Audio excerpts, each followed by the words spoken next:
All right, ladies and gentlemen, welcome to the first edition of This Week in Japan. The date is January 22nd. So basically what I'm hoping to do with this video and with this channel is cover a few topics and or events that happened in Japan this week or last week. I know this is something I personally would have found very useful when I was back in America, just to keep up with interesting news or have a few talking points about a country that I'm interested in. So I hope you guys enjoy it and find it at least a little bit useful. And without further ado, let's get started.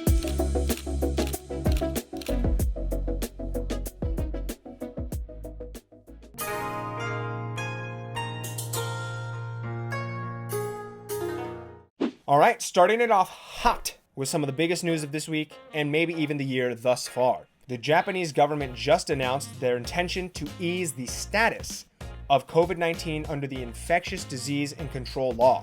Under this categorization, Class 5 diseases are considered the least dangerous, while Class 1 diseases are considered the most dangerous. Starting April 1st, 2023, COVID-19 will change from its current status as a Class 2 disease to a Class 5 disease. This would be the same as seasonal influenza or the flu.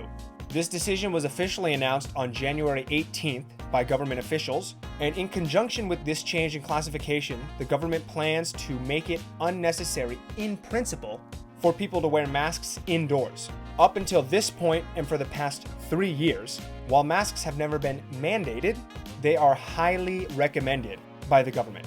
And if you've been to Japan anytime since this pandemic has started, you can see that virtually everyone wears masks in public.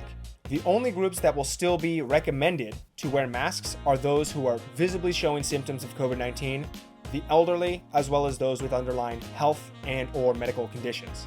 Additionally, the required 7-day recuperation period, which is just self-isolation, for infected patients and the 5-day waiting period required for people in close contact with infected patients to see if they develop any symptoms, are no longer necessary. Lastly, and probably most important for people who are considering traveling to Japan, this also means an easing of testing requirements and quarantine for incoming travelers, i.e. those will be gone.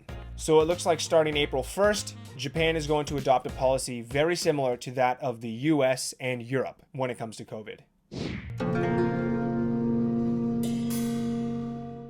All right, next up, we have a news story that might not seem like such a big deal, but it's causing quite the stir here in Japan. McDonald's Japan just announced that they'll be raising the prices on about 80% of their menu items. Now, these price hikes can be anywhere from 10 to 150 yen. This is due to a combination of the rising prices of goods and raw materials worldwide, coupled with the fact that the yen is just dookie right now. As a result, the classic burger will now be 170 yen instead of 150. However, only a year ago, that same burger was going for 110 yen. So actually, it's a 50% increase from just a year ago. And it's of course not only Mickey D's being slapped in the face by these price hikes. One of Japan's staple snacks, beloved by all and found in nearly every convenience store in Japan, is also having its prices go up. That's right, folks. Black Thunder, or Burakusanda, is also having its cost go up from 30 yen to 35 yen, or 27 cents, on March 20th. For us Americans, that would be like Arizona iced tea raising their prices above the beloved 99-cent price tag. Absolutely unthinkable.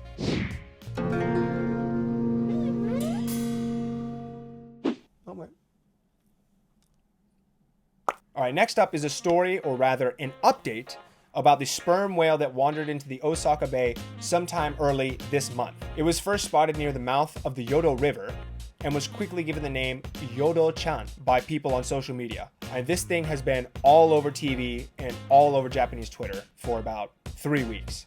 And this isn't actually the first time a whale has wandered into the Osaka Bay, but it's a pretty unusual phenomenon. Thought to have been a juvenile who got separated from his pod, the whale was measured at 8 meters or 24 feet long, and it just passed away on January 18th, earlier last week. According to the mayor of Osaka, Ichiro Matsui, Yodo-chan will be loaded onto a ship and brought out to sea for a proper sea burial.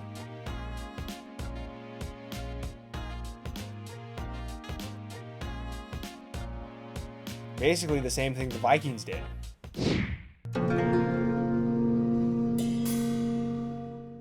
On a more serious note, last week, the Nara District Public Prosecutor's Office, that was a lot to say, charged Yamagami Tetsuya with the murder of former Prime Minister of Japan, Abe Shinzo, and for violating the Swords and Firearms Control Act. Yamagami shot the former Prime Minister last July while he was giving a speech in Nara. He fired 2 shots from a handmade weapon resembling a shotgun, and was also caught in possession of multiple rounds of ammo and bullets, all of which were handmade. Yamagami told the police that he had a personal grudge against the Unification Church for scamming his mother into making large donations to their organization, which ultimately caused the family to undergo financial hardships because of it. He explained that he killed Abe because he thought Abe had ties to this church. The prosecution conducted a psychiatric evaluation of Yamagami while he was being held in custody and concluded that he could be held criminally responsible. He will eventually be brought to trial by a jury.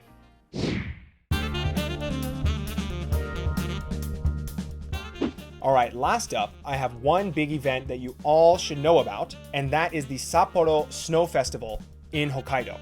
Now, this festival happens every year in February, and typically attracts over 2 million visitors. It is arguably one of the biggest events in Japan all year. The venue itself is in Sapporo, the prefectural capital of Hokkaido, which is also the northernmost prefecture in Japan, aka it gets super cold and has a ton of snow. The festival started in 1950 when some high school students built a couple snow statues in one of the parks in Sapporo as part of a one-day event. Then, in 1955, members of the Japan Self-Defense Force from a nearby base joined in and built the first massive snow sculptures that the festival has become so famous for. Since then, it has grown into an annual 1-week-long festival. Due to the pandemic, the festival is being held again for the first time in 3 years. It will begin Saturday, February 4th, and run until the following Saturday on the 11th. And that concludes the first edition of This Week in Japan. If you made it to the end of this video, thank you very much. I hope you got some good use out of this info, and if you have any questions or comments, drop them in the comments below. I will respond to all of them. So again, thank you very much, and I'll see you next week. Peace. I think that's it. I mean...